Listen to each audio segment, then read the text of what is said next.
Good morning, everyone. It's already 8:02. I think we can start. Good morning. Okay, sir. Good morning, sir. I will start with the prayer. I'll request everyone to please recite after me. Oh God, bless us so that Oh Oh God, God, bless bless us us. so that do not harm anyone. We do not we harm don't harm anyone. anyone, We shall do good to others. We shall do but good do to good to others. others.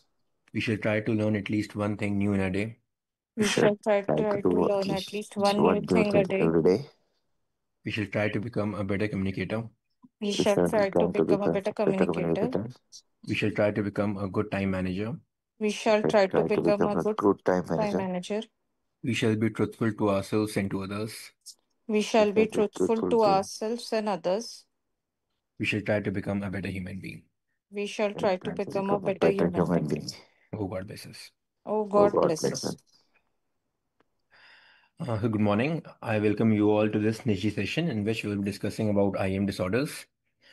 First, there will be introduction and classification of IM by HIMS, followed by clinical presentation by graphic therapy, then diagnostic approach by Vadia team, followed by management by HGPG and prevention, prognosis, and referral policies with MRR.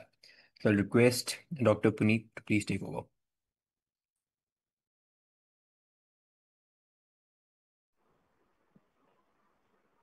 Yes, sir. Good morning, sir. Morning. Are the slides visible to the full screen? Yes, please. Please go ahead. So the topic of the today's talk is the inborn errors of the metabolism, introduction and classification. Next slide, please. So I will begin with the history, followed by the definition of the IM, followed by the introduction regarding the incidence and the classification. Next slide, please. So the origin of the inborn error metabolism dates back to 1908 by Dr. Rakipad Garrod. He documented his research work on the inborn errors of the metabolism in his string book in 1909. He talked on 4 disorders uh, regarding the alkaptonuria, cystinuria, albinism, and pentanuria. And his work dated back to the centuries, laid a foundation for the modern day molecular genetics. Next slide, please.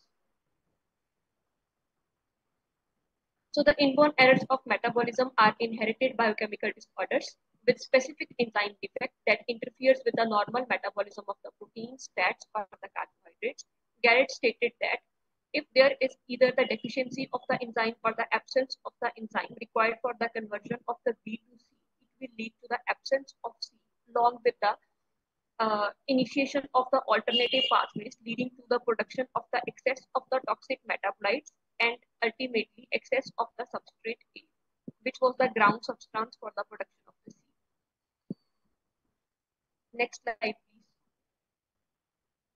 So the incidence of the inborn error of metabolism is more than 1 per thousand, more than 500 of IM.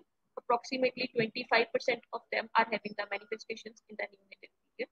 The manifestations of the IM vary. They may mimic the other disorders, example sepsis. So they need high level of suspicion. So if not diagnosed at time, they contribute to significant mortality and neonatal morbidities. Because of the high birth rates and high consanguinity in the particular communities, there is a high IM rate in India, highlighting the significance of including NPS in routine clinical practice. Next slide, please.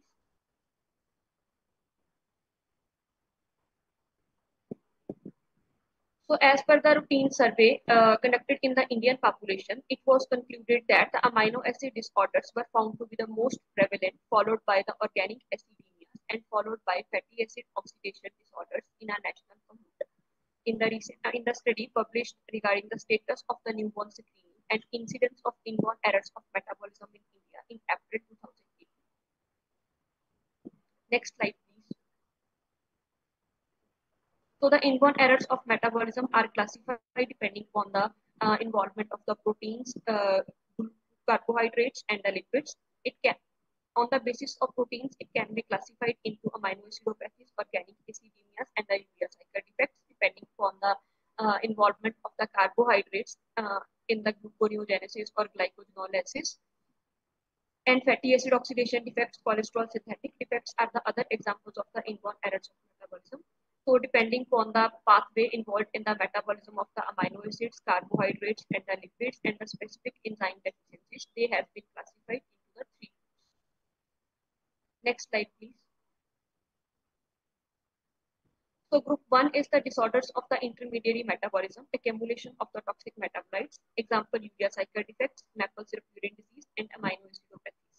They do not interfere with the embryo and the fetal development. They present after a symptom-free interval. Acute metabolic attacks are provoked by fasting, catabolism, fever, intercurrent illness, and feeding. These disorders present acute or in a chronic way, acute in the form of vomiting, lethargy, coma, liver failure, or the thromboembolic complications, and chronic in the form of progressive developmental delay, cardiomyopathy. Next slide, please. Group 2 are the disorders involving the primary energy metabolism. Example, the defects in the glycogenesis, gluconeogenesis, congenital lactic acidemias, pyruvate carboxylase and the pyruvate dehydrogenase deficiencies, fatty acid oxidation defects, Krebs cycle defects, mitochondrial respiratory chain defects. These present with a multisystem organ involvement. Next slide, please. Group 3 are the disorders involving the complex molecules, defects in the synthesis or the catabolism of the complex molecules. Example, lysosomal storage disorders, peroxisomal disorders. They are the permanent clinical. They manifest with the permanent clinical features which are progressive in nature. They occur independent of the intercurrent events and are not related to the feeding history. Next slide. So the list is huge, but cited are the few examples of the inborn errors of metabolism, the carbohydrate metabolism disorders like lactosemia, glycerol kinase deficiency, glycogen storage disorders, amino acid disorders like phenylketonuria, tyrosinemia, maple syrup urine disease, non-ketotic hyperglycemia, homocystinuria, butyric acidemia, organic acid disorders like propionic acidemia, isovaleric acidemia, methylmalonic acidemia, urea cycle defects like CPS deficiency, OTC deficiency, citrullinemia, arginemia, and arginosuccinic aciduria. Next slide, please. So we should suspect the inborn errors of metabolism as they present after an asymptomatic period at birth. History of parental consanguinity, family history of neonatal deaths, rapidly progressive encephalopathy, and the seizures of unexplained cause, severe metabolic acidosis. The neonate is having persistent vomiting or is having peculiar odor in breath or urine.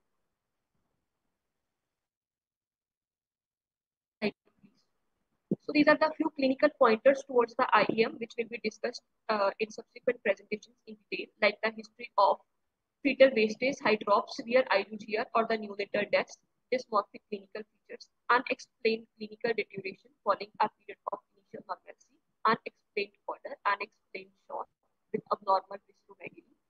IEM disorder mimic sepsis. Even the ACOG guidelines recommend that any neonate suspected to have sepsis that is specifically resistant to all the broad spectrum antibiotics should be evaluated for the inborn errors of metabolism, along with the abnormal acute lab abnormalities. Next slide, please. So the inborn errors of metabolism can have the prenatal onset of vision. They can present in antenatal ultrasound with the features of intrauterine growth retardation, brain abnormalities, hydrops vitalis, renal abnormalities, hyperecogenic colon, polyhydramnios, liver steatosis, and left ventricular non-convection. These are the few examples of the inborn errors of metabolism with antenatal onset of vision. Next slide, please. So the manifestations can be neurological manifestations in the form of encephalopathy, acidosis, hyperglycemia, hyperammonemia, seizures, hypotonia, apnea. Hepatic manifestations as hepatomegaly, hypoglycemia, cholestatic jaundice, liver failure. Cardiac manifestations in the form of cardiomyopathy, heart failure. Other dysmorphic features of normal faces, hydrops vitalis. Next slide, please. Like these are the few clinical clues. The neonate with inverted nipples is suspected to have congenital disorders of glycosylation. This is the neonate with minky hair disease. And these are the typical dysmorphic features of the Zellweger syndrome with apicanthal folds, broad forehead with short, broad nasal bridge, and hypoplastic supraorbital ridges. Next slide, please. So these are the baseline investigations that are required to evaluate a case of inborn errors of metabolism that will be discussed in detail in the subsequent presentations. The primary evaluation requires CBC, electrolytes, ABG, glucose, plasma, ammonia, lactate, IFPs, urinary ketones, and newborn screening if available. Secondary evaluation includes plasma amino acid analysis, urinary organic acid analysis, CSF amino acid analysis, peroxisomal function test, etc. Next slide, please. So if there is a suspicion of inborn error of metabolism with one or more of the following features, with poor feeding, vomiting, lethargy, convulsions, not responsive to intravenous glucose, calcium, or coma, we should rule out the infections, the history of the CNS abnormalities, and if a metabolic disorder is suspected, the first line investigation is to obtain plasma ammonia levels. Based on the plasma ammonia levels, followed by the whether the anion gap is normal, high, the amino acidopathies can be further differentiated as organic acidemia, urea cycle defects, etc. Next slide, please. Next slide, please.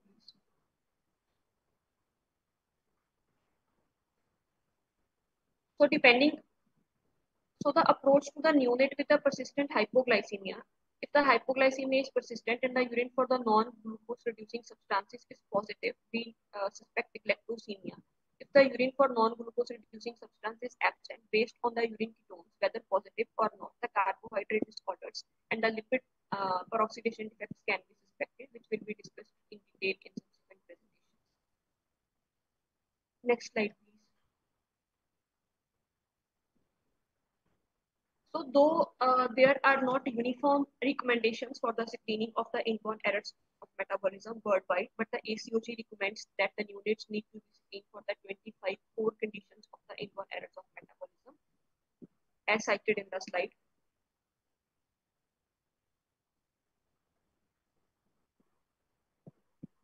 So newborn screening test, even in our center, we had a been practice to send the newborn screening of all the neonates after 48 hours of life, and once the neonate is stable on breeding. Though there are not uniform recommendations for the newborn screening in India, these are still in the evolving phase. Next slide, please. So with the increased level of awareness at the state level, the newborn screening health initiative in Goa, Newgen Labs, they screen for specific 6 conditions free of cost in the government hospitals by dried blood spot sampling. That includes congenital adrenal hyperplasia, congenital primary hypothyroidism, G6PD deficiency, cystic fibrosis, lactosemia, biotinidase deficiency. This screening facility is available at district hospitals, sub-district hospitals, and delivery points in CHCs and PHCs. Along with the Goa, Kerala, and Chandigarh are the other models to initiate the newborn health screening as a public health initiative and highlighting the significance to implement it in routine practice. Next slide, please. So, despite of the so many advances in the inborn errors of metabolism treatment regarding the genetic therapy, but the dietary management and the acute management in the emergency remains the fundamental principles of the inborn errors of metabolism management. So there is a need to include the newborn brain screening, newborn screening in the routine practice at all the tertiary care centers.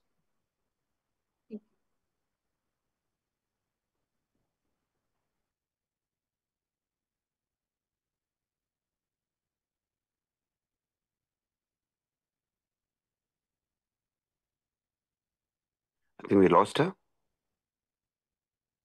Yes, sir, her voice is not audible.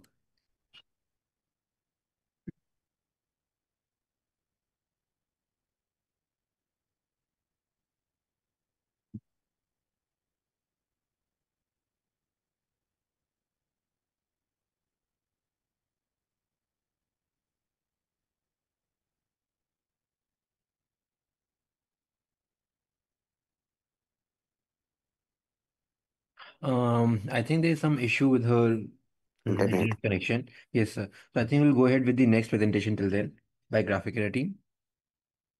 Till then, I will try to be in touch with her.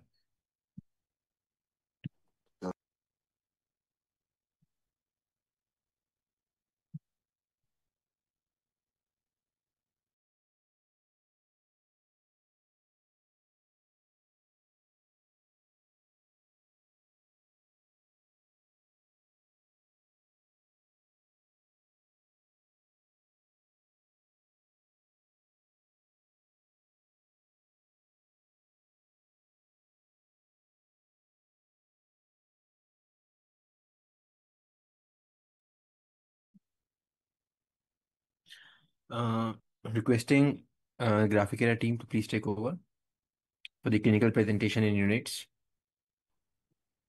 Dr. Sumit, can you please join? Dr. Sumit? Okay, thank you.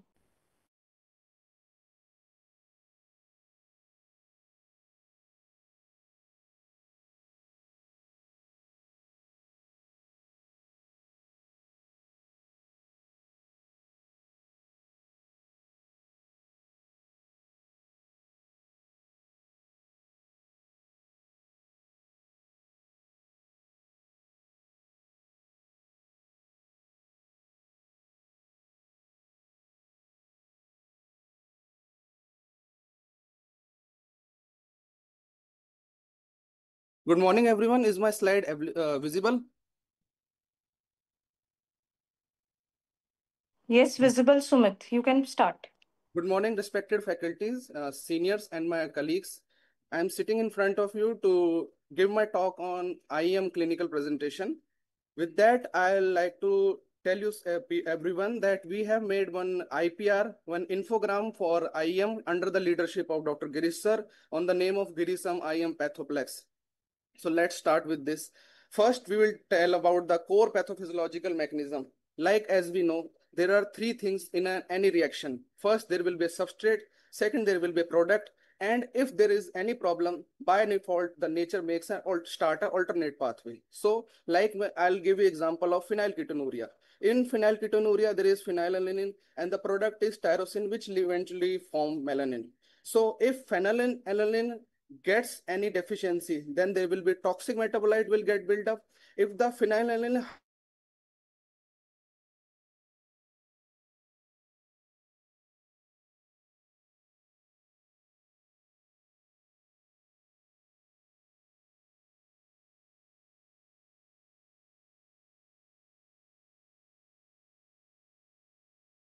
Oh, we lost him again. Yes, sir. I think internet is a chronic problem.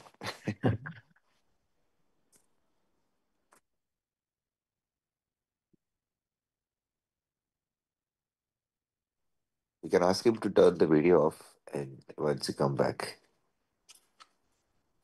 so that we get a better bandwidth. Dr. Sumit?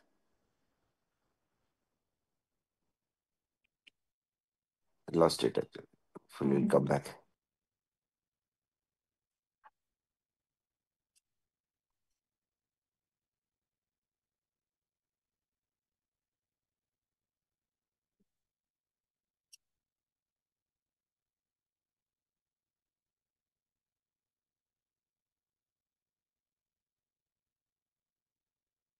Dr. Sumit?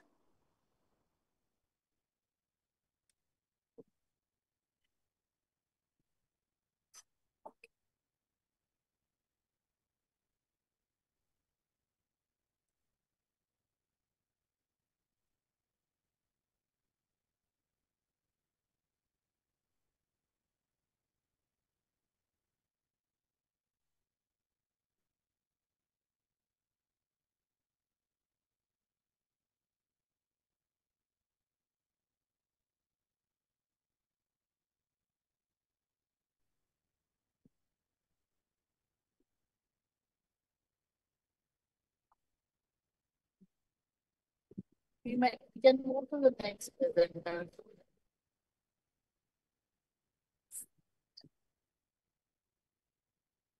Yes, ma'am.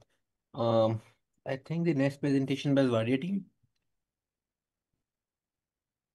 experience with IEM. IEM is a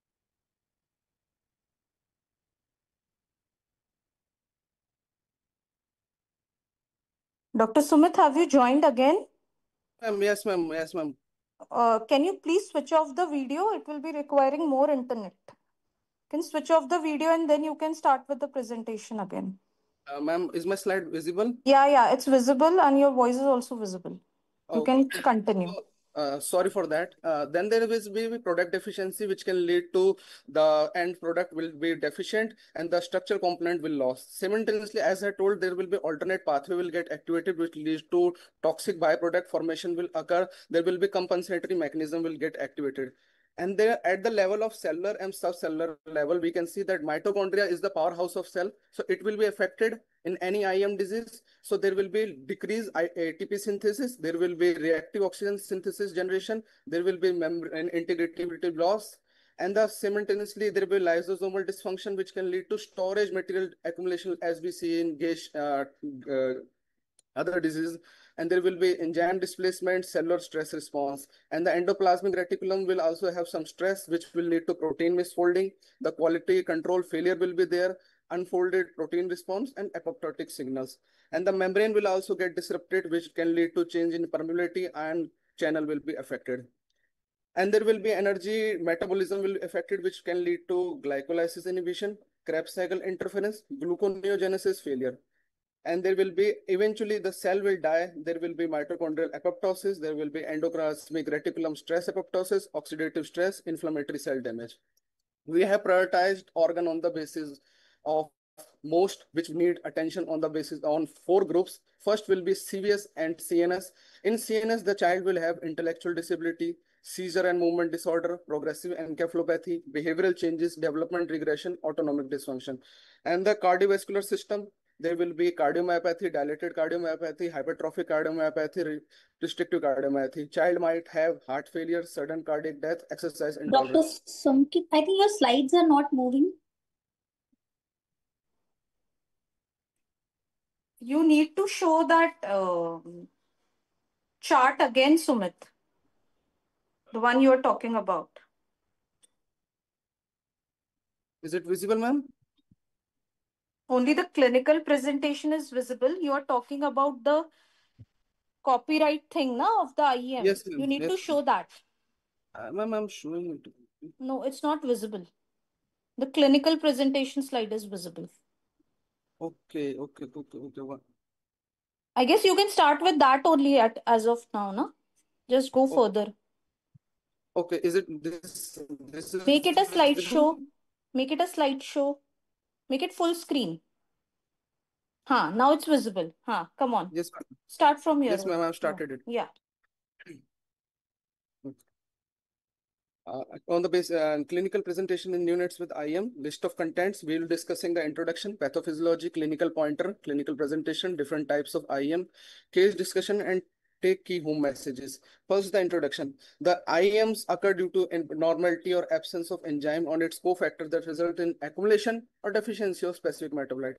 The prevalence is still unknown. More than 500 IMs are usually found in neonatal period, and only 25% of them manifest. There are varied presentation. Some can mimic like sepsis. So we need a high index of suspicion. If not diagnosed at time, the chances of high morbidity and mortality. The pathophysiology, as I was telling from my Giri IM plex, is that if there is any toxic metabolite get accumulated, the product will not be formed. Eventually, the alternate pathway will get activated. The clinical pointers. First, there will be any history of deterioration of any newborn after a period of normalcy. There will be history of parent consanguinity. There will be family history of neonatal death.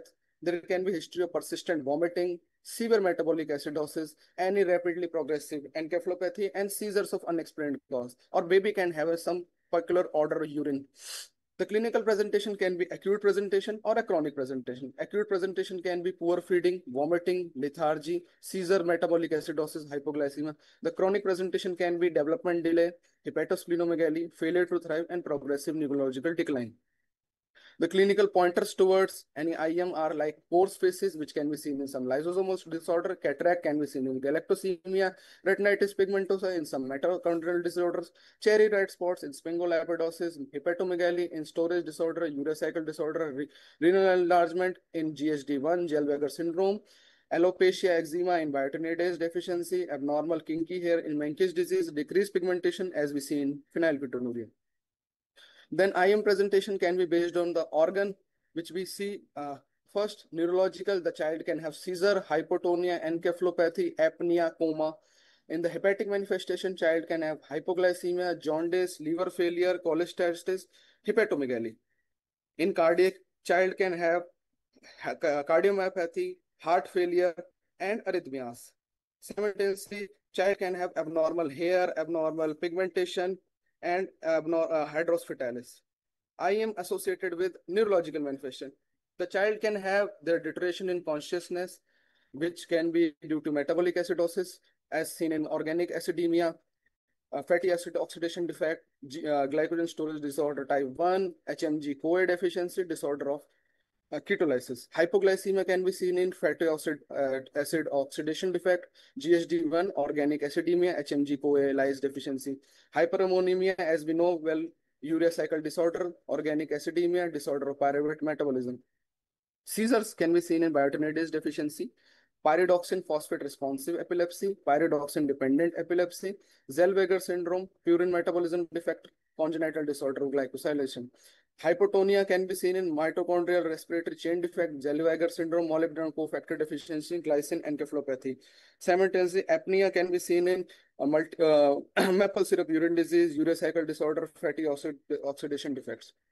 There can be hepatic manifestations like liver failure, which is seen in galactosemia, which can be seen in tyrosinemia, hereditary fructose intolerance, mitochondrial respiratory chain defect. Cholestatic jaundice can be seen in citrine deficiency, Zellweger syndrome, alpha-1 antitrypsin deficiency, Niemann type C, then can be congenital disorder of glycosylation, inborn error of biliary metabolism. And simultaneously, hepatomegaly with hypoglycemia can be seen in fructose 1,6 biphosphatase deficiency, GSD type 1. IM associated with cardiomyopathy, which is the common example is Pompe's disease, GSD2, fatty oxidation defects like very long chain acyl-CoA deficiency, long chain hydroxyl-CoA deficiency, carnitine palmitoyl transferase 2 deficiency, systemic primary carnitine deficiency, carnitine acyl synthase translocase deficiency, mitochondrial respiratory chain disorder, congenital disorder of glycosylation, tricarboxylic acid deficiencies.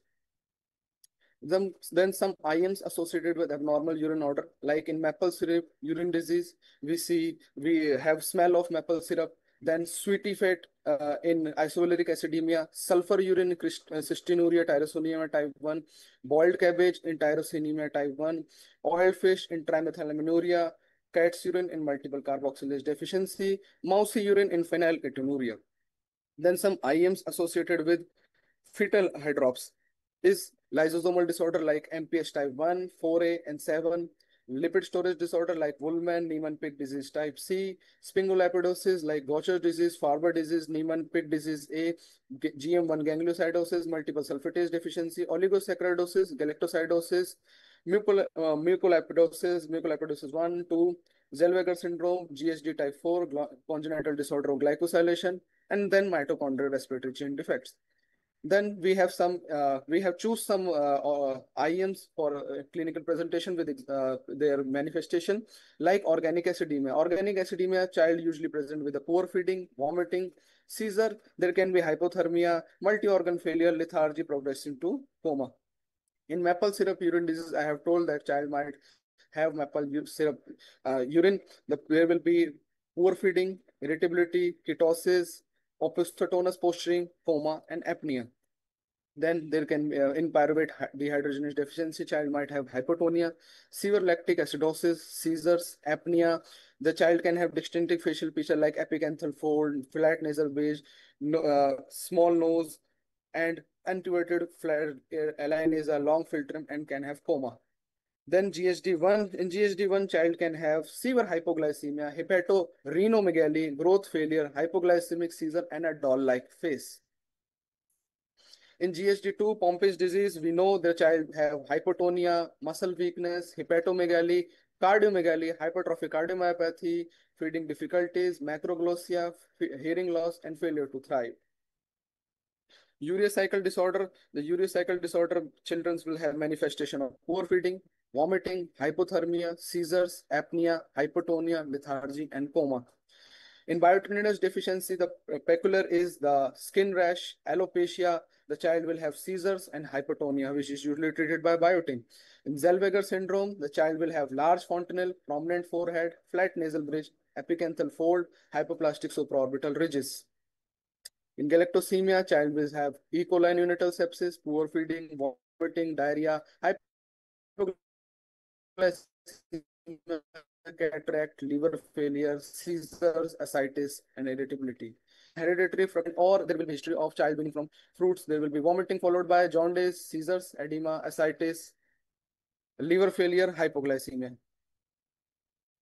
There is another clinic IM, which is Smith-Lamley-Opitz syndrome, in which we can see epicanthal fold, flat nasal bridge, genital abnormalities, cataract, and syndactyly in second to third. Two. There will be another IM in which glutaric aciduria, type 1, type 2. Glutaric aciduria will have microcephaly, high forehead, flat nasal bridge, short nose, ear anomaly, hypospadiasm, and rocker bottom feet. This is a case which we have encountered in our institute, glutaric acidemia type 2C, in which a 29-year-old mother born female baby of 36 weeks, uneven pregnancy, was initially stable, then developed respiratory distress, was initially shifted to NICU, was put on CPAP, Downey score was 3. Baby on day 2 had multiple episodes of apnea, require mechanical ventilation, and baby had severe metabolic acidosis. So screening was done, serum ammonia was very high, lactated were elevated, but urine ketone, and blood glucose was normal. So differential diagnosis was kept as urocycle disorder, organic acidemia, and mitochondrial disorder. As the metabolic acidosis get worsened, and so baby was started on, and hyperammonia was there, so baby was started on peritoneal dialysis, sodium benzoate was started, multivitamins were started, and levocarnitine was added. Despite this intervention, baby deteriorated, the shock was refractory and required maximal inotrope support. So we sent TMS, which was normal. GCMS was inconclusive because of low creatinine level. Whole exome sequencing was sent, and it was confirmed as a diagnosis of glutaric acidemia type 2. Despite all this, baby was not, we were not able to save the baby, and baby succumbed on day 5 of life. We had many challenges in diagnosing this history because particularly the family didn't tell initially about history of sibling death, which we encountered later on. There was a significance of whole exome sequencing, through which we were able to diagnose the case. And finally baby, we were not able to survive the baby. So on the basis of this, we explained the parents about future pregnancy, that these cases have high risk of transmission to siblings, 25% risk. So we should do coronary villus sampling or amniocentesis at 15 to 20 weeks of gestation. Take home message: if any child high index of suspicion in any sick unit with unexplained deterioration after a normal period, think of IM. If any dysmorphic features are initially usually absent, if a normal baby is with any metabolic crisis is there, think of IM.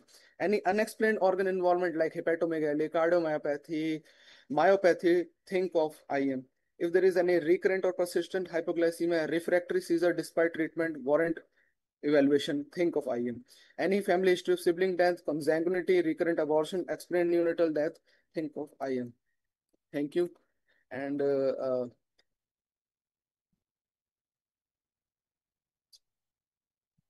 I have to share my one work with Dr. Girish sir. As I was telling, this is Giri. I am pathoplex. I have told the 2 slides.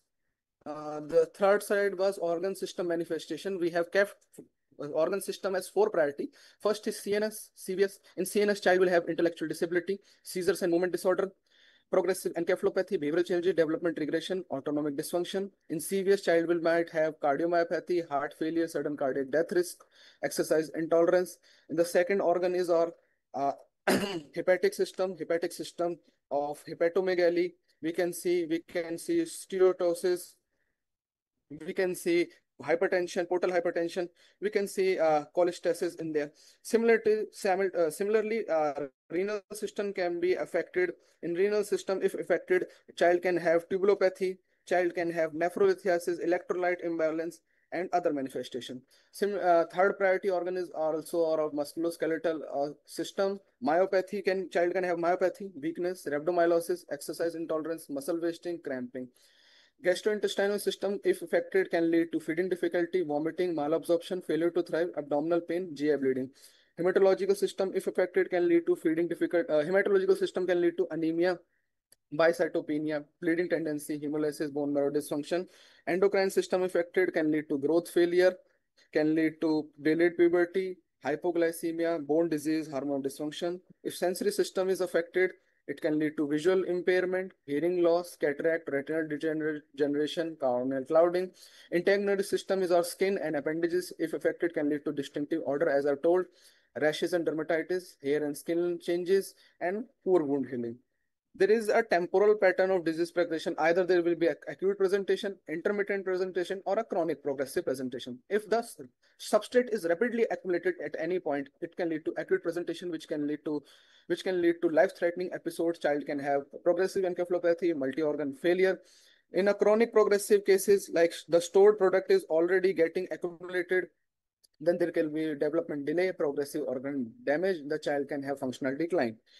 Intermittent patterns, as we are well aware, there can be due to environmental trigger, there can be episodic decompensation, or due to any stress induced, the child will have intermittent symptoms. On the basis of systemic integration and clinical pointers, we have labeled as child as immediate attention, a high attention, a moderate, or a lower attention. A high immediate attention is required to any child with severe metabolic acidosis, any hypermonic coma, any acute liver failure, any respiratory failure. High attention is to if the child has chronic heart failure, chronic kidney disease, severe muscle weakness, or metabolic instability. Moderate importance is to intellectual disability, behavioral issue, growth failure, exercise intolerance, sensory impairment. Cosmetic in distinctive child have distinctive facial feature, is of lower importance.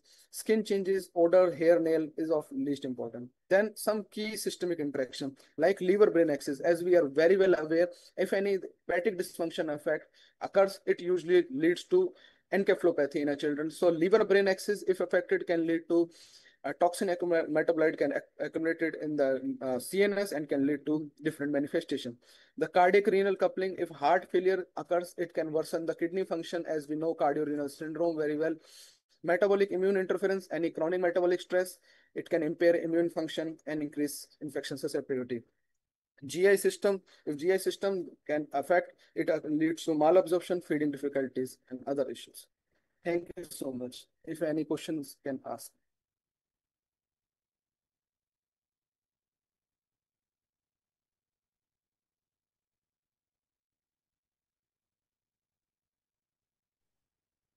Thank you, Dr. Sumit. I think we'll take questions at the end. I will request the next presenter to please take over.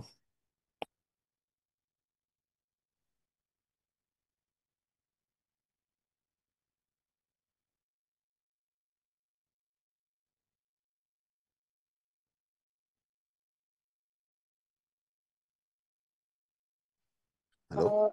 I think there is a technical thing. She's joined in, she says, and she's also shared screen. Don't know if the tech IT people can help with the what's the problem. Mostly network issue. She can't even. Okay, I'll just. Is she at least audible? Then somebody else can present the slides for her. Is she online? Yeah, I'll ask her to. I'll ask her to share with Zain then. Is that okay? Yeah, yeah. So somebody can play slides and she can at least speak.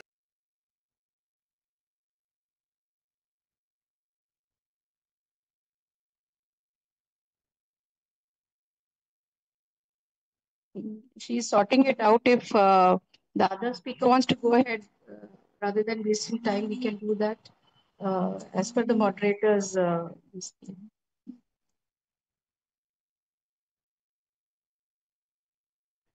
Yes, I think is it who's it next? So MRR or next team is SGPGI, sir. SGPGI.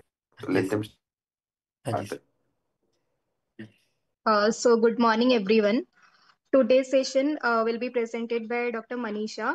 She is first year DM Neonatology resident at SGPGI, and she will be speaking on acute and disease specific management of IEM. So now requesting Dr. Manisha to kindly proceed with the presentation. Yes, ma'am.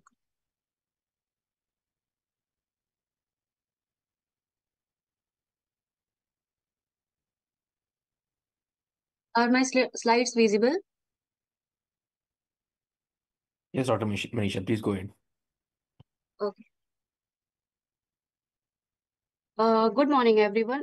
Today I will be presenting on the management of inborn error of metabolism, acute and disease specific, and my focus will be on principle of acute management, available therapeutic approaches, and the future direction in the treatment.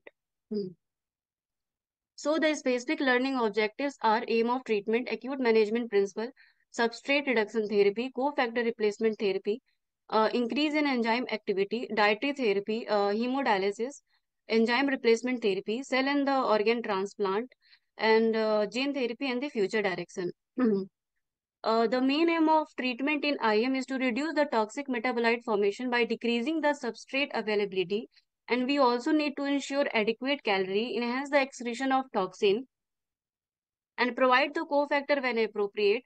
Supportive care like the controlling the seizure, maintain the euglycemia, euthermia, maintain the fluid, electrolyte, and the acid-base balance, and appropriate treatment of infection and mechanical ventilation if needed.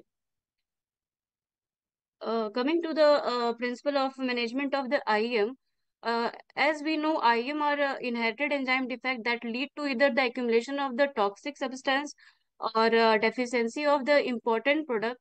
So the first principle is to decrease the substrate load, like in the case of the phenylketonuria, we restrict the intake of the phenylalanine amino acid.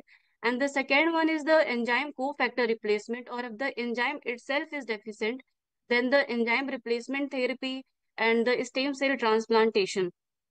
And the third one is the removal of the toxin by the dialysis, carnitine, and the sodium benzoate administration. And the fourth one is the replacement of the deficient metabolite with the spacer diet. And the finally gene therapy, that is emerging approach, and that aim is to correct the underlying genetic defect permanently. So the acute management principle always stabilize the basic first, like secure the airway, breathing, and circulation, and use the normal saline for the resuscitation. Avoid the ringer lactate because it can worsen the lactic acidosis and the hypotonic fluid, because it increase the risk of the cerebral edema. Provide the ventilatory support if the respiratory depression or the cerebral edema present. Treat the hypoglycemia. Provide the IV dextrose at GIR at 8 to 10 milligram per kg per minute for the energy, and that suppress the catabolism. And if possible, we can take a critical blood sample before the treatment, and to maintain the blood glucose level between 100 to 120 milligram per dl, we can consider continuous insulin infusion that promote the anabolism. And the care should be taken to correct the electrolyte abnormality, dehydration, and the temperature instability. And sepsis can coexist with the IM, so it is mandatory to do the septic workup with administration of the IV antibiotic. Next is the substrate reduction. Immediately discontinue the feeding that are the main source of the protein and the lipid, and administration of the IV glucose that optimize the caloric intake. Fatty acid oxidation disorder must be ruled out before initiating the intralipid infusion, and protein should never be withheld for more than 24 to 48 hours of the life. And protein is started with 25% of requirement with a gradual increment. Spatial formula consisting of essential amino acid without the offender amino acid is initiated, and the dietary management is the mainstay that prevent the long-term complications. And after the stabilization, neonate can be discharged on the quantified amount of the breast milk and the spatial formula. And the breast milk is contraindicated in the certain IM like infantile, very long chelacyl coenzyme A dehydrogenase deficiency, and the galactosemia. In other conditions, a quantified amount of the breast milk can be tolerated well, and compared to the regular infant formula and the cow milk, because all the amino acid lower in the breast milk as compared to the formula and the cow milk. And the medication that reduce the substrate in the certain IM, like in case of the organic acidemia, propionic acidemia, and methylmalonic acidemia, we can administer metronidazole for 7 days in 1 month, that reduce the formation of the organic acid from the odd chain fatty acid. And second one is the triheptanoin, that alternate the substrate in the long chain fatty acid oxidation defect. And third one is the nitisinone in the type 1 tyrosinemia, that reduce the substrate by blocking the pathway. Coming to the specific therapy, next is the management of the hyperammonemia. And for the management, we have to prevent the protein catabolism, for which we have to limit the protein intake, stop it in the acute phase, and provide the adequate calorie by IV dextrose infusion at GIR at 8 to 10 milligram per kg per minute, and administered the lipid start at 0.5 gram per kg per day and gradually increase up to 3 gram per kg per day. After the stabilization of the baby, we can gradually add protein at 0.25 gram per kg and gradually increases up to 1.5 gram per kg per day. For the clearing of ammonia, peritoneal dialysis and hemodialysis can be considered. And for exchange, transfusion is helpful but should be done with the fresh blood, because the ammonia level tend to increase in the stored blood. Alternate pathway for the nitrogen excretion, like we can consider sodium benzoate, sodium phenyl pyruvate, L-arginine and L-carnitine for the excretion of nitrogen. And supportive care like treatment of sepsis, seizure and ventilation can be considered, and avoid the use of the sodium valproate. Next one is the acute management of a newborn with the suspected organic acidemia. So for which we keep the neonate NPO, provide the IV glucose infusion, supportive care like maintain the hydration, treatment of the sepsis, seizure, and maintain the ventilation. Carnitine administration at 100 milligram per kg per day, IV or oral, and treat the metabolic acidosis. Biotin administration, vitamin B12 administration at 1000 microgram per kg IM in case of vitamin B12 responsive form of the methylmalonic acidemia, and thiamine can be give at 300 milligram per day in thiamine responsive variant of the maple syrup urine disease. If the hyperammonemia is present, treat it as explained above. And next one is the management of congenital lactic acidosis. So supportive care is mandatory, and treat the metabolic acidosis. Administration of the thiamine and the riboflavin along with the coenzyme Q administration at 5 to 15 milligram per kg per day, and L-carnitine at 50 to 100 milligram per kg per oral. Next is the refractory seizure with no apparent etiology, like we are suspecting metabolic cause of for the seizure. In case of the refractory seizure, seizure are not controlling despite a 2 to 3 anti-epileptic at adequate dose, then we can take a trial of administration of pyridoxine at 100 milligram IV, or if IV preparation unavailable, then oral pyridoxine can be considered at 30 milligram per kg per day. If seizure are even not controlled, then we can take a trial of biotin at 10 milligram per day, or folinic acid at 15 milligram per day. And if seizure even not controlled, we can take a trial of pyridoxal phosphate at 15 to 30 milligram per kg per day. First of all, we have to rule out the glucose transporter defect, that for which we have to measure the CSF and the blood glucose level. In the glucose transporter defect, CSF glucose level more than equal to 1/3 of the blood glucose level, and that disorder respond to the ketogenic diet very well. So many enzymes need the vitamin and the minerals as a cofactor, and the supplementation, often IV in the acute phases and the oral in the long-term cases, can restore the enzyme activity in the some condition. And this approach is simple but very effective for the selected disorder. Like thiamine administration as a cofactor are helpful in the mitochondrial disorder, thiamine responsive variant of the maple syrup urine disease, pyruvate dehydrogenase deficiency, and the complex 1 deficiency. And the riboflavin administration are helpful in glutaric aciduria type 1, type 2, and the complex 1 deficiency. Pyridoxine administration helpful in 50% cases of homocystinuria due to the cystathionine B synthetase deficiency. and pyridoxine dependency with seizure, xanthonuric aciduria, primary hypoloxyuria type 1, and hyperornithemia with the gyrate atrophy. And the cobalamin administration can be helpful in the methylmalonic acidemia and the homocystinuria. And the folinic acid administration helpful in the hereditary orotic aciduria, methionine synthetase deficiency, cerebral folate transporter deficiency, hereditary folate malabsorption, and the Kearns-Shirey syndrome. And the biotin can be helpful in the biotinidase deficiency, holocarboxylase synthetase deficiency. These are the commercially available preparation of the common drugs used in the IM. And next is the increase in the enzyme activity. Like in the acute stage, supplementation of the vitamin and the cofactor through the IV route, and the chronic stage, oral supplementation is continued. Liver transplantation and the stem cell transplantation used in the protein metabolic disorder that provide the deficient enzyme. And this slide highlight some important IBM that respond well to vitamin supplementation, and these are the conditions where giving a special vitamin cofactor can improve or even normalize the enzyme activity. Like in this slide, I have discussed a neonate with the history of previous unexplained sibling death.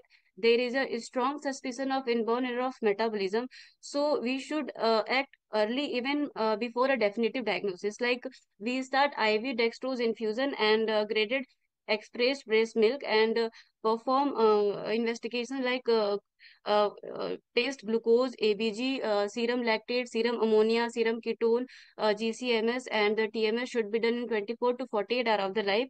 And if the reports are normal, start the direct breastfeeding and repeat the taste like glucose, ABG, serum lactate, serum ammonia, and the careful follow-up is the essential. If the reports are abnormal, then appropriate special formula is started along with the breast milk. And if the neonate become unwell, then the emergency regime has to be followed. Like dietary therapy is the mainstay in the some of the IM, like in case of the phenylketonuria, maple syrup urine disease, homocystinuria, galactosemia, and the glycogen storage disease type 1 and the 3. Special diet for the phenylketonuria and the maple syrup urine disease are commercially available in the West, and the some of the which can also be imported and that are very expensive. So early and the appropriate use of the special diet in the consultation with the expert helps improve the long-term outcome. And some disorder like the urea cycle disorder and the organic aciduria require the dietary modification, that is a protein restriction in addition to the other modalities. And in case of the glycogen storage disease type 1, that is the von Gierke's disease, the frequent oral feeding, so that high in the carbohydrate to maintain the glucose for more than 70 milligram per DL, and the daytime meal followed by the continuous drip nocturnal enteral feeding, and administration of the cornstarch at 1 to 2 gram per kg body weight every 3 to 6 hourly. And in case of the galactosemia, we have to exclude the intake of galactose and lactose from the diet, and the immediate reversal of the symptoms we will see, and exclusion of the human milk and the cow milk and the substitution with this with the casein hydrolysate containing formula and the infant soy formula. Special formula for the IM, like specialized medical food are now available that exclude certain carbohydrate, amino acid, and the fatty acid. Still, the dietary management must always be individualized, even among patients with the same condition. Although the essential amino acid are needed for the growth and the repair, children with the metabolic disorder affecting these amino acid must receive them in at least the minimum daily amount. Complete restriction can cause the symptoms and poor growth, and while excess intake can trigger the metabolic decompensation. Like we look at disease-specific dietary therapy in the IM. Like in case of the maple syrup urine disease, these patients can't tolerate the branch in amino acid like free isoleucine, leucine, and the valine. So we use the formula that are free of the leucine, isoleucine, and the valine, such as the ketone X1, ketone X2, and the maple syrup urine disease formula. And in case of the glutaric acidemia type 1, here the lysine and the tryptophan are restricted using the specialized diet like the glutarex 1 and the glutarex 2. In case of the homocystinuria, we need a methionine free diet, so we use Hominex 1, Hominex 2, and the Hom 1-3 formula. In case of the isovaleric acidemia, the diet restrict the leucine and that available formula is Ivalex and IVA cooler. And in case of the methyl and the propionic acidemia, these require the restriction of the isoleucine, methionine, threonine, and the valine free diet powder. And the specialized product are the Prompi Max 1 and the Prompi Max 2. In case of the general amino acid metabolic disorders, some cases need broader protein and the amino acid restriction with formula like the Pro-Free and the PFD. And in case of the phenylketonuria, the phenylalanine-free diet is the cornerstone, and using formula like the Phenex-1, phenyl-free 1,2, Phenex-2, and the PKU 1,3. Like this is the Phenex-1 that are used in the phenylketonuria, Hominex-1 used in homocystinuria, and the Ketonex-1 used in amino acid maple syrup urine disease. These are the list of the dietary product available for the managing the inborn error of metabolism. Next is the hemodialysis. Hemodialysis is the life-saving in the severe IVM crisis that provide the toxin clearance and stabilize the patient. And hemodialysis serve as a bridge to dietary, medical, and transplant therapy, and that must be combined with the long-term disease-specific management. Hemodialysis has the fastest clearance and preferred in the acute crisis. Continuous renal replacement therapy, better for the unstable neonate, and peritoneal dialysis easier but less effective in the rapid clearance. Indications are first severe hyperammonemia, like serum ammonia level more than 500 to 600 micromole per liter, and the rapid rising ammonia along with the signs and symptoms of the encephalopathy, severe metabolic acidosis that are unresponsive to the medical therapy, and the life-threatening organic acid accumulation in case of the propionic acidemia and the methylmalonic acidemia, and the failure of the conservative measures like glucose scavenger and the cofactor. And next is in this slide summarize the principle and the application of enzyme replacement therapy. Idea is very simple. Like enzyme replacement therapy provide the missing enzyme through the IV infusion, and once infused, the enzyme is taken up by the patient cell, which help reduce the buildup of the toxic substrate. And ERT usually given as a regular IV infusion either weekly or bi-weekly. Because it's lifelong therapy, the treatment burden is significant. And these are the some IM that are approved for the use of enzyme replacement therapy, like Gaucher's disease, Fabry's disease, Pompey's disease, and mucopolysaccharidosis 1, 2, 4A, and 6, and the lysosomal acid lipase deficiency, and other conditions such as the MPS 4, MPS 7, MPS 3B, Niemann-Pick type B, and the CNL2 are currently being evaluated for the CRT. And the pegylated cystathionine B synthetase for the homocystinuria have a future work. And the limitation of ERT, that is, it is very expensive and the costly, and need lifelong infusion, and it does not cross the blood-brain barrier, so it has no CNS benefit, and it has immune reaction. Next is the enzyme substitution therapy, and the aim is to introduce the non-human enzyme to bypass the detect and detoxify the substrate. For example, in case of the phenylketonuria, we use the phenylalanine ammonia lyase source from the plant and the fungi, that it convert the phenylalanine into the harmless metabolite that are excreted into the urine. Pegylation's benefit are it reduce the immune reaction and increase the enzyme stability, and it is under the phase 3 clinical trial, and it does not restore or convert the phenylalanine into the tyrosine, so tyrosine become essential in this case and require the supplementations. Next is the pharmacological chaperone therapy, that is a PCT. And the aim of PCT is to use the small molecule that bind and stabilize the misfolded enzyme. And this allows the enzyme to fold properly, reach the lysosome, and the function more effectively.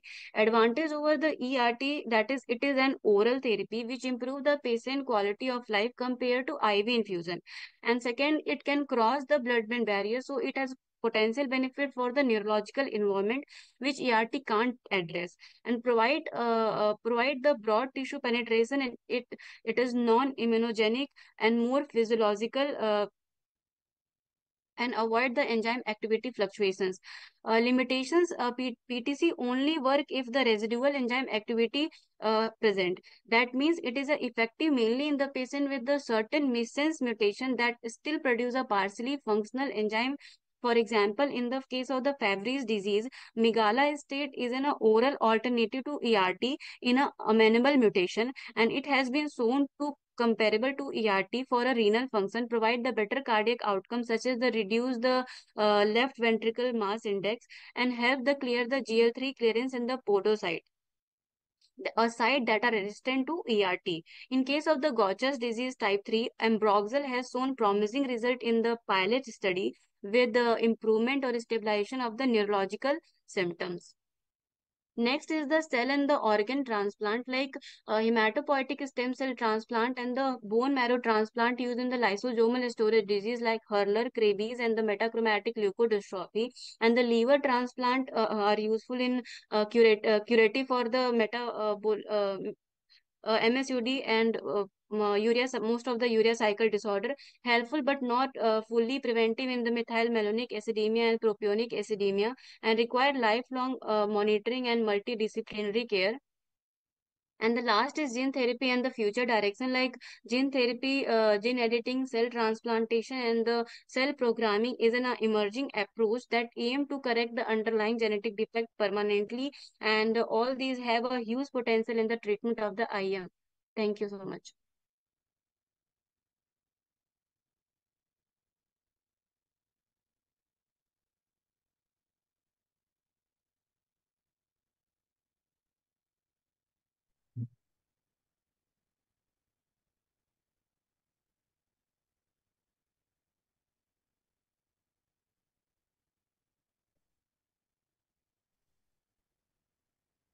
Thank you, Dr. Manisha. I think the Vadia team is now ready. Dr. Kanika can please share her presentation.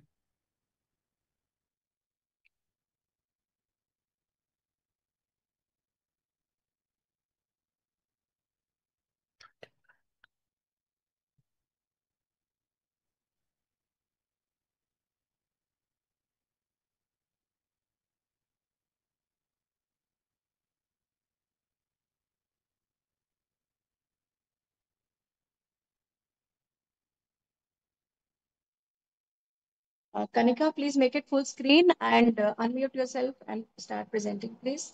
Thank you.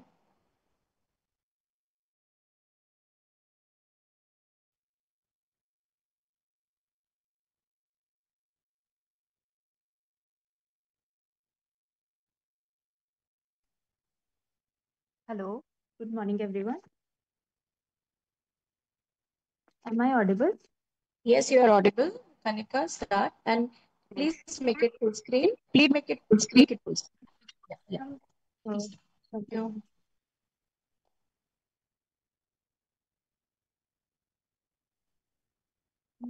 It's raining so heavily in Mumbai. Even her first slide is wet a bit. You can see all the raindrops. Huh? Sorry for the delay. We will discuss about the diagnostic approach of the inborn errors of metabolism. Just give me a second, please. Turn off the second device.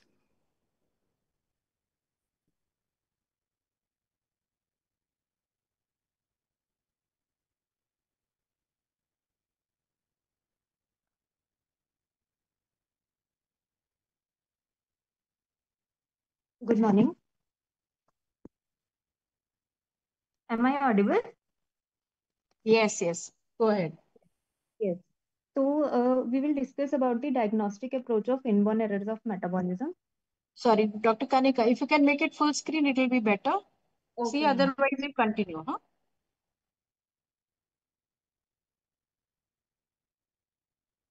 Uh, so when do we suspect inborn errors of metabolism?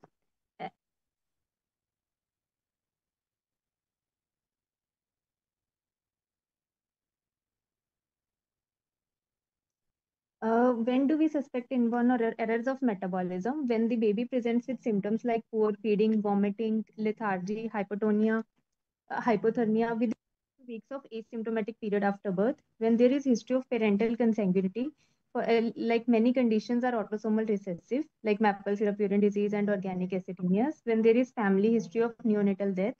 When there is history of rapidly progressive encephalopathy and seizures of unexplained cause, when the baby has high anion gap metabolic acidosis, not due to poor perfusion or tissue hypoxemia secondary to sepsis, when there is peculiar odor in urine like maple syrup odor in maple syrup urine disease or mousy odor in phenylketonuria, as we have discussed.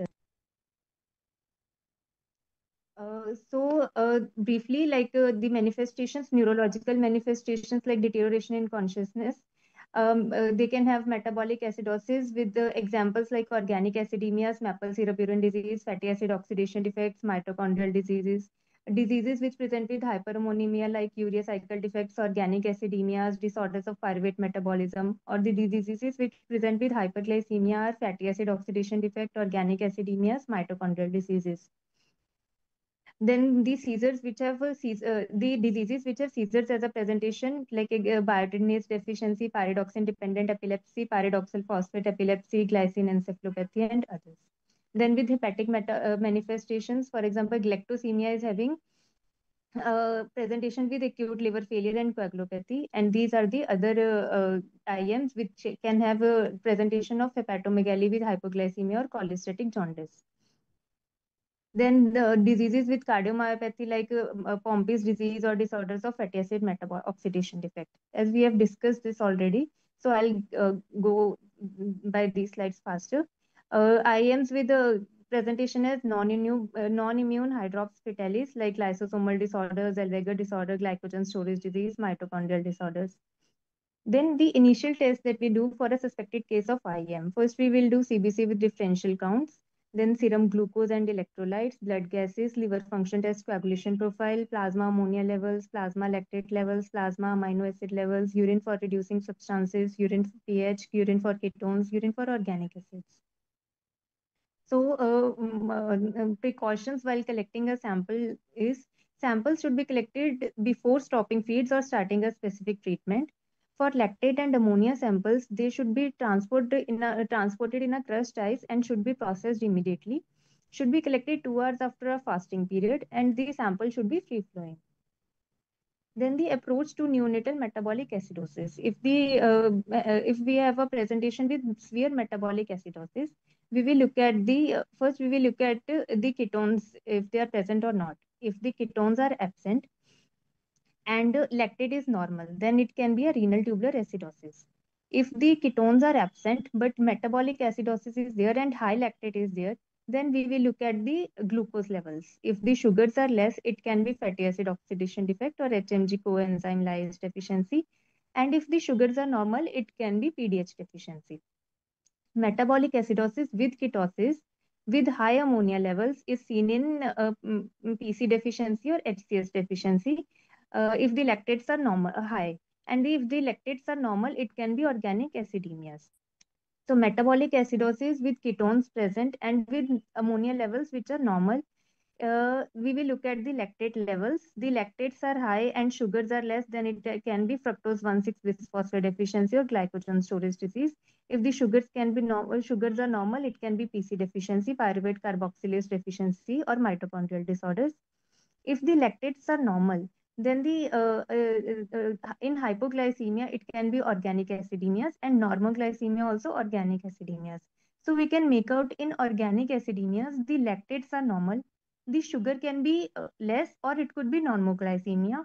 Ammonia can also be normal or it can be high, but there is metabolic acidosis and there is ketosis in the blood. If we have hyperammonemia, then we will look at metabolic acidosis. If it is present, it can be organic acidemias or pyruvate carboxylase deficiency or fatty acid oxidation defects. If respiratory alkalosis is present in arterial blood gas analysis, it is urea cycle defects. To further classify urea cycle defects, we will do plasma citrulline levels. If the plasma citrulline levels are low, we will go for urine orotic acid. If it is elevated in OTC deficiency and it is normal in CPS deficiency or NAX deficiency. If plasma citrulline levels are normal, we will look at the plasma arginine levels. Arginine levels are elevated in arginase deficiency and it is normal in hyperornithinemia, hyperammonemia, and homocytrulinemia, citrullinuria. If the plasma citrulline levels are high, then we will go for plasma arginosuccinic acid levels. Plasma arginosuccinic acid levels are elevated in the arginosuccinic acid lyase deficiency, and these are normal in the arginosuccinic acid synthetase deficiency. Then approach to hypoglycemia. If the baby presents with hypoglycemia, we will look at the ketones bodies. If the ketones are present and lactates are high, it is FBPase deficiency or glycogen storage disease. If lactates are normal, it can be organic acidemias. Without ketosis, with high lactate, it can be fatty acid oxidation defect, and with normal lactate, no ketosis, only hypoglycemia, it could be hyperinsulinemia or HMG-CoA synthase deficiency. Then a case scenario, a 3-day-old baby, full term, with the birth weight of 2.6 kg was in PNC ward and on routine rounds was found lethargic. On history, there is a history of consanguineous marriage and there is a history of neonatal death at 7 days for which cause is not known. Antenatal history is uneventful, perinatal history is uneventful. So how we will proceed? We will shift the baby to NICU. We will stabilize temperature, airway, breathing, circulation. We will take thorough history and we'll do examination. We will rule out common causes like hypothermia or aspiration. Then we will investigate further. We will send septic workup and metabolic workup. In basic metabolic workup, we will set glucose, electrolytes, lactate levels, arterial blood gases, ammonia, urine ketones, others like urine for reducing substances, hemograms, and LFTs. Then inborn errors with the distinctive facial features. As we have discussed already, in Zellweger syndrome, there is a large fontanella. It is a with prominent forehead, with flat nasal bridge, with epicanthal folds, with hypoplastic supraorbital ridges. In pyruvate dehydrogenase deficiency, there is epicanthal folds, flat nasal bridge, small nose with anteverted flared alar nasi, long philtrum, and frontal bossing. In congenital disorders of glycosylation, inverted nipples are there. In Smith-Lamley-Opitz syndrome, there is epicanthal folds, flat nasal bridge, genital abnormalities, cataract, and toe, second and third syndactyly. In glutaric aciduria, macrocephaly, as we see in this picture, high forehead, flat nasal bridge, short nose, ear anomalies, hypospadias, and Dr. bottom pate. On physical examinations in here, we can look for kinkies here in Menke-Kinky hair disease, or it can be a alopecia patch in biotinidase deficiency. In eye examination, if the cataract is there, it can be seen in galactosemia, and retinitis pigmentosa is seen in peroxisomal disorders or mitochondrial disorders. Then we'll go on to second line investigations based on our presumptive diagnosis that we made from the first line investigations. We will send gas chromatography mass spectroscopy to look for organic acidemias, tandem mass spectroscopy to look for plasma amino acids and acyl carnitine profile to rule out organic acidemias, urea cycle defects, amino acidopathies, and fatty acid oxidation defect. We can send a whole exon sequencing, urinary orotic acid as in urine urea cycle defects. So tandem mass spectroscopy can diagnose amino acidopathies like phenylketonuria, maple syrup urine disease, homocystinuria, citrullinemia, arginosuccinic aciduria, hepatorenal tyrosinemia, fatty acid oxidation defects, organic acidemias like glutaric aciduria, propanoic acidemia, methylmaloninemia, and isovaleric acidemia.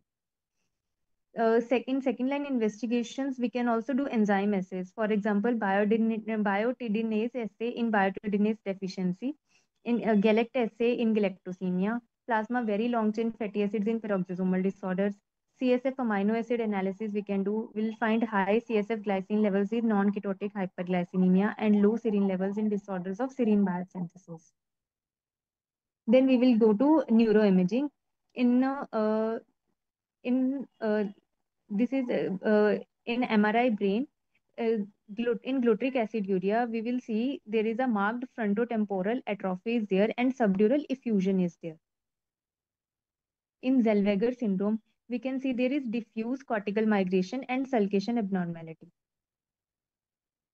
In ornithine transcarbamylase deficiency, here we can see hyperintensities in the lentiform nucleus, insular cortex, perilorandic cortex, and hyperintensities in the caudate lobe. And in this image, we can see there is diffuse abnormal T2 hyperintensities of the white matter, which is indicating diffuse edema. In non-ketotic hyperglycemia, on MRI brain, we can have abnormal T2 hyperintensities in bilateral internal capsule and pons. And on MR spectroscopy, we can find a glycine peak in bilateral basal ganglia at 3.5 at 3.5 ppm. We can find a glycine peak in non-ketotic hyperglycemia. In maple syrup urine disease, we find there is T2 and flare hyperintensities, and diffusion restriction is there in corticospinal tracts within semicentrum ovale, corona radiata, internal capsule, thalamus, and brainstem. We can do MR spectroscopy and we'll find lactate peaks in mitochondrial disorders, glycine peaks in non-ketotic hyperglycemia, leucine peak in maple syrup urine disease. Then in EEG, we will find burst suppression, which is diagnostic of non-ketotic which is specific of non-ketotic hyperglycemia. And comb-like rhythm is seen in maple syrup urine disease. So, in postmortem diagnosis, like if there is a history of death of a child, if the newborn dies and we are suspecting IEMs to be the cause of this, so we can keep the samples frozen to diagnose the disease so that it can help the parents for future pregnancies. So we can froze blood, heparinized and EDTA vials. We can froze urine, CSF, skin biopsy, liver, muscle, kidney, heart biopsy. We can keep clinical photographs if the baby is having dysmorphism, and we can also get infantogram for peroxisomal disorders and storage disorders with skeletal abnormalities. Then for future pregnancies, we will counsel the parents and we will go for prenatal diagnosis if the previous sibling is affected, and if the prenatal diagnosis should be offered for subsequent pregnancies. Samples required will be chronic village sampling and amniotic fluid. We can go for substrate and metabolite detection, for example, phenylketonuria peroxidomal defects. In enzyme assays like lysosomal storage disease, for example, Niemann-Pick disease, Potter's disease, and DNA diagnosis. So the take-home message is diagnosis of the inborn errors requires high degree of clinical suspicion, as many neonates with IEMs are initially well appearing with non-specific signs and symptoms. First-line investigations like blood gas, chemistry panel, lactate, ammonia are reasonable because the results return rapidly and can guide the management. And if possible, we should obtain the results of newborn screen and take a family history. Thank you so much.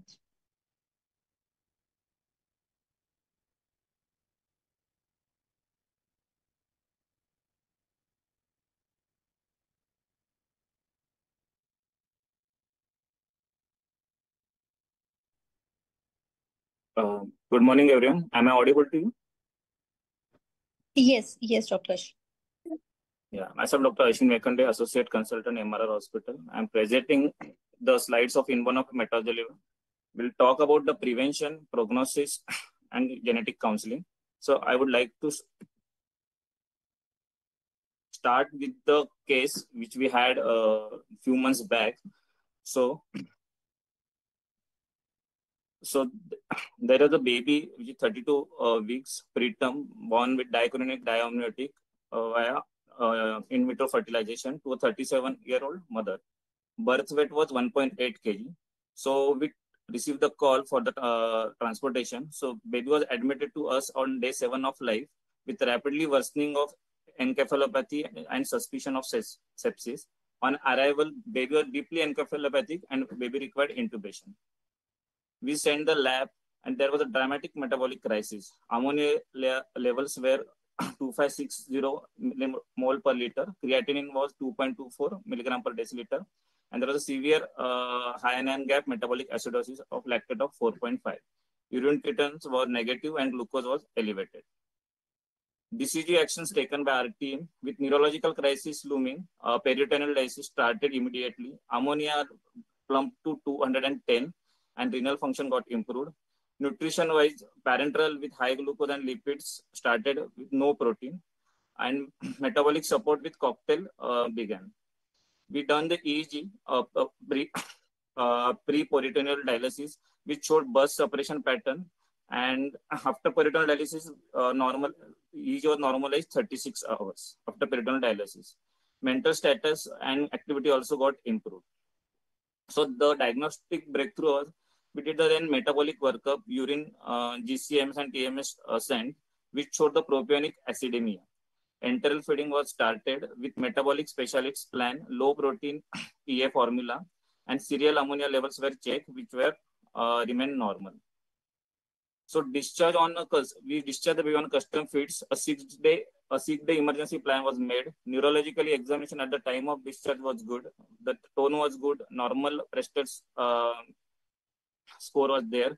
Family counseling provided, and nature of the disorder, management strategies, and honest discussion of both short and long term were discussed. So teaching from this case was, early metabolic workup and prompt dialysis can be neuroprotective and life-saving in